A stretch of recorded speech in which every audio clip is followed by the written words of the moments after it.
So, time then for the press preview. It's a first chance to check out tomorrow's front pages. And tonight, we'll take a look at the headlines with the editor-in-chief of the National World Cities newspaper group, Nancy Fielder, and the acting deputy political editor of the Mail on Sunday, Claire Ellicott. Good to see you this bank holiday Monday evening. Thanks for joining us. Let's have a look at those front pages first, though, shall we? Ahead of tomorrow's NHS strike action, the Metro asks, is there a doctor in the house?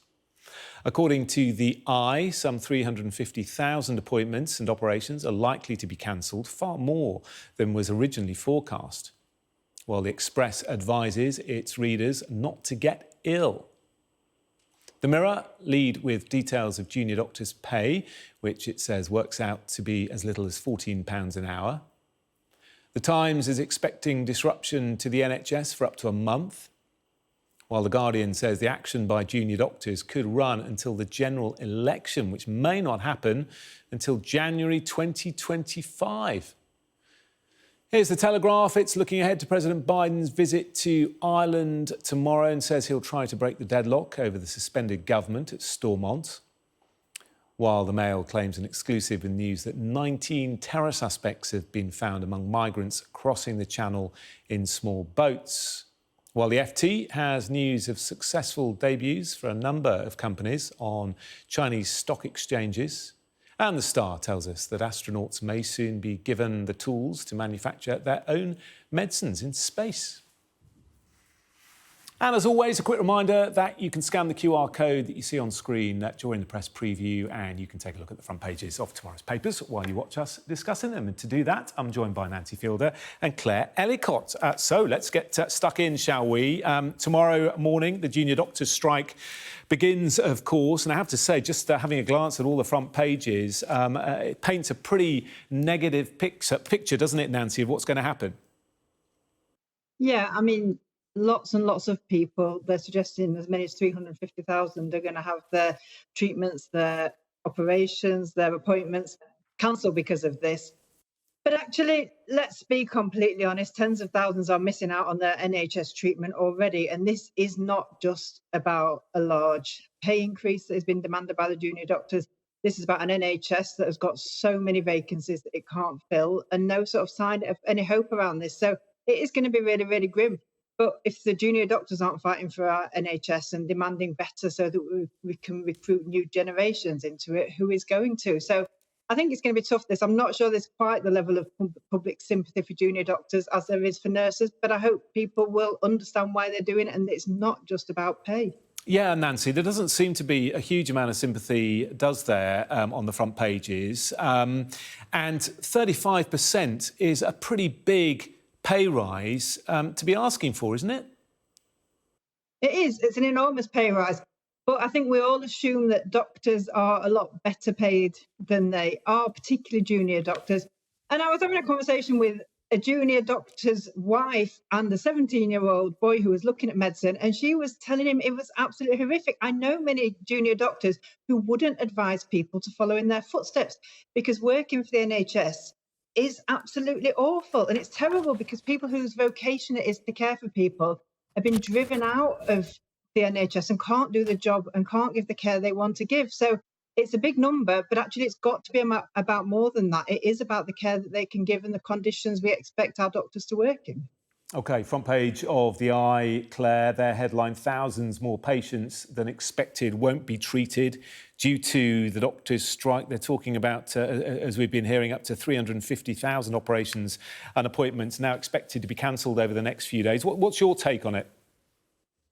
Well, it's a staggering number of operations that are going to be cancelled. And we already have 7 million people on the waiting list due to the backlog from COVID. So patients can be hit really, really hard. You've got a 4-day walkout planned this week. There was a 3-day walkout last month, which caused loads of problems. I think it was 175,000 operations were cancelled last month. This month it's going to be more like 350,000, as we were saying, and that's going to have a huge, huge impact on patient care. And I think what Nancy was saying about the public having less sympathy for doctors, I think that's true. Nurses have a particular place in the public's affection, but I think people assume that doctors are well paid.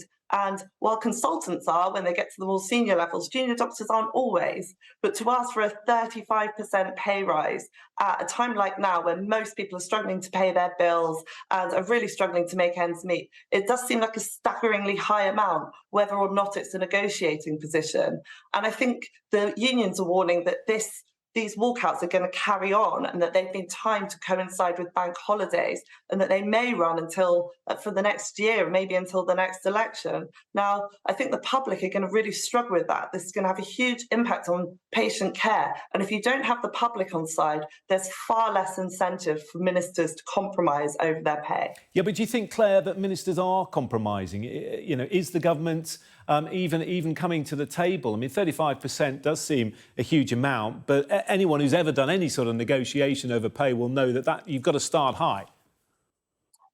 Well, I think what's interesting is that the government has let a lot of these strikes run on for quite a while and has come to a settlement with nurses and with some other NHS workers, and they're the ones the public have the most sympathy for. And they've got, you know, a bonus, they've got a 5% real-time pay rise, and in the face of that, the BMA asking for a huge rise for doctors doesn't quite look the same. But you know, the negotiations with teachers are ongoing. There's other negotiations ongoing with the passport services and the trains. And I think that, you know, doctors are not going to have the same potential effect as some of those other striking workers. That said, you know, this is going to have a huge impact, and it will come down to who the public blame, whether the public blame ministers or whether they blame the striking doctors for this huge backlog in care and the fact that they're having their operations cancelled and people are being told not to engage in risky behaviour and to think twice before phoning 999 unless they're in a life-threatening situation. I mean, they're not the kind of warnings that, you know, doctors' unions want to be putting out and, you know, the public wants to be hearing. It's quite a fraught situation. I think it'll have a real effect this week. Yeah, and you mentioned warnings to the public. The Daily Express going with that in its headline. Don't get ill! Exclamation mark. Doctors' strike going to hurt. Nancy, is it time for ACAS to step in? Do you think the conciliation service? Do we need a bit of help from them? We need some help from somebody, don't we? I mean, it does feel like in all these strikes, the government has played hardball. In fact, it's played like children arguing in a playground. And if you turn your back, put your fingers in your ears and ignore it, let it go on for as long as you possibly can and cause as much disruption as possible so that the public turns against the people that it needs. Because let's be honest, if we don't have junior doctors who've got enough energy to work, who aren't working those shifts that they say they're not safe by the end of the shift, if we don't have people who are paid and want to do that job and are willing to stay in that job for their career, then we've got real trouble. And the government it's playing a game, isn't it? It's seeing if the public gets fed up first, it's seeing who blinks first, and it's quite childish. We need to really sit down, definitely need to get ACAS in, or maybe some sort of superhero, because I don't see the government really giving any of the right noises at the minute. Yeah, an NHS superhero. I wonder who that would be, Claire. I mean, do you think Nancy's right? We need some help from ACAS? Well, yes, I'm sure it will be a great intervention, but I imagine that the government is partly waiting for, as Nancy says, to see how the public take it, to see which side it all falls on, because there is a bigger picture than this, which is that paying, increasing public sector wages does have an effect on inflation. And that is something the government are really worried about. It's one of Rishi Sunak's key priorities to halve inflation before the next election. And so they are not going to be keen to be giving huge pay rises to public sector workers at the moment. But I think there's another element of this, which is, a lot of these claims that that doctors and other public sector workers are underpaid are based on the fact that there is a cost of living crisis, that their wages aren't keeping up with the real time cost of things. And I think that as the economy starts to improve little by little, we haven't entered a recession, things are looking slightly better, the projections look slightly better, there is a possibility that the economic argument sort of fades a little bit, and the public sector workers and the unions will have to come to maybe a more a lower agreement than they would have done if they'd have negotiated at the height of, inflation running at 10, 11%. It's interesting, isn't it, how the teachers and the junior doctors are both saying that as much as this is about money, it's also about recruitment and retention and a crisis in both those sectors. OK, let's move on then to a story that's covered in all the papers. We're looking at the inside of the Metro, and this is these attack ads, Nancy, by Labour. What do you make of them? I'm not particularly keen on them, to be honest. I think we've spent the last, for as long as I can remember, with politicians just sniping at each other and not actually really discussing the issues that matter. They don't seem to sort of fall out about policies and sort of talk about actually what they can do to make things better. We're in a cost of living crisis, partially created by politicians and the party that's been in charge for over a decade. But I'm not sure these are helping people. This is not a sort of debate that's really getting anybody talking about what the policies should be, what changes we need, how we help a country. We've just been talking about the NHS. You mentioned the teacher strikes. There is so much that needs solving. And I don't think this is helping at all. This is just, it's politicians sniping like they do. And I think it doesn't do anybody any Nothing favours. new though, Nancy, is it? This has been going on for decades, centuries even. Well, and less of us vote every time there's an election because we're all so sick of it. You're absolutely right. But they don't seem to be able to change. And every time you get a new prime minister or even a new party, you get the promises that it's all going to be different.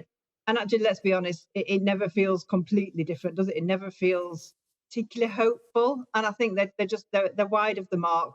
If people aren't coming out and being positive and all we can do is complain that the others are worse than us, no wonder the voting figures fall. And Claire, it's interesting, the divisions in the Labour Party itself, isn't it? Keir Starmer and others saying that they're absolutely sticking with it, whereas others, John McDonnell, David Blunkett, etc., have been saying this is a new low.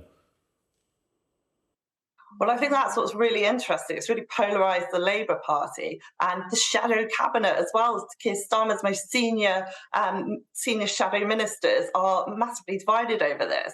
And we had Yvette Cooper, the Shadow Home Secretary, saying at the weekend that she hadn't, for sources saying that she hadn't signed any of this off. And I think Emily Thornberry has been, the Shadow Attorney General, has been trying to defend it, but she's not really being that convincing. Keir Starmer has written a piece in the Daily Mail actually saying that he has zero apologies for the approach. But what's interesting is that it really has divided people because Labour's argument is that being nice doesn't win elections. You have to go on the attack. And actually, the great thing about this approach is that everybody's talking now about Rishi Sunak's all the crime that's happened under him. This was specifically about sexual assaults and the amount of people being jailed that Labour went on initially. And what they've done is they're now doubling down on this. So they're going to have further attacks on the cost of living crisis, on the economy, and the role that Rishi Sunak supposedly played in this. Now, there are some real problems. Rishi Sunak wasn't even an MP when some of these sentencing problems happened, whereas Keir Starmer was actually in charge of the sentencing board on the sentencing board for some of that time. So it's a really strange sort of attack, but I think Labour's position is that we get people talking about this, people notice it, they start to think that crime is bad under the Tories, and they turn to Labour. But I think perhaps it's backfires a little bit. Some of the people on his team are not very happy with it. And like you say, some really key Labour people are really unhappy with it. So it's, if they carry on doubling down, we'll see. But it doesn't seem like a greatly sensible attack position from my perspective.